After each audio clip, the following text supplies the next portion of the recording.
Should exotic animals be kept as pets? This topic is not very spoken of, however, I feel like it should be addressed.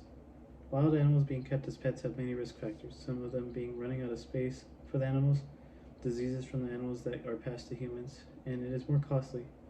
People around the world have exotic animals, and that is not a bad thing. However, it becomes a bad thing when the owners start running out of space for the exotic animal. Usually, exotic animals tend to take up way more space than any ordinary pet. Having an exotic animal will mean you would need to have lots of room. Sometimes the backyard is not even enough space for the exotic animal. Typically, when owners run out of space for their exotic animal, they tend to release them into the public or the wild. There are a couple of reasons I can think of off the top of my head when it comes to releasing an exotic animal. Animals tend in releasing an exotic animal into the public. One of those two reasons would be that the animal would not know how to survive on its own because they have been a pet all of its life until they were released. The other reason would be that they could be a hazard to the people of the public. Okay, now the other thing to be thinking about before getting an exotic animal would be the diseases they could be carrying with them, and that could be spread to humans.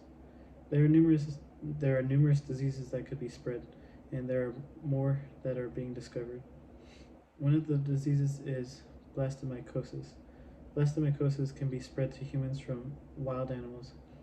According to the Minnesota Department of Health, the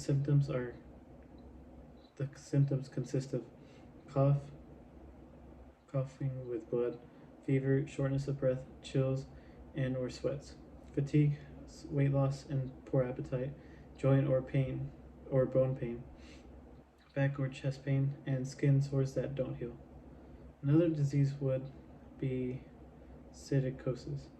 According to rarediseases.org, psittacosis is an uncommon infectious disease that is most often transmitted to humans through exposure to infected birds, especially cockatiels, parrots, parakeets, and similar pet birds.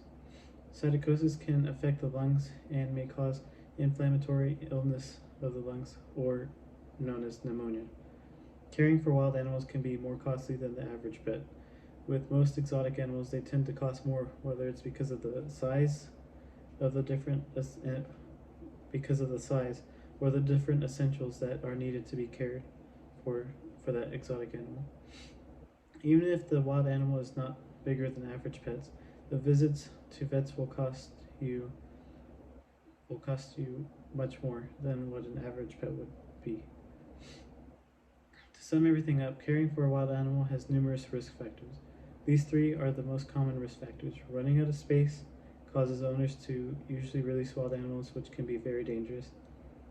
And the diseases, blastomycosis and psittacosis. And these are just two of the diseases that can be spread from wild animals to humans. And caring for a wild animal can be also very costly than normal pets.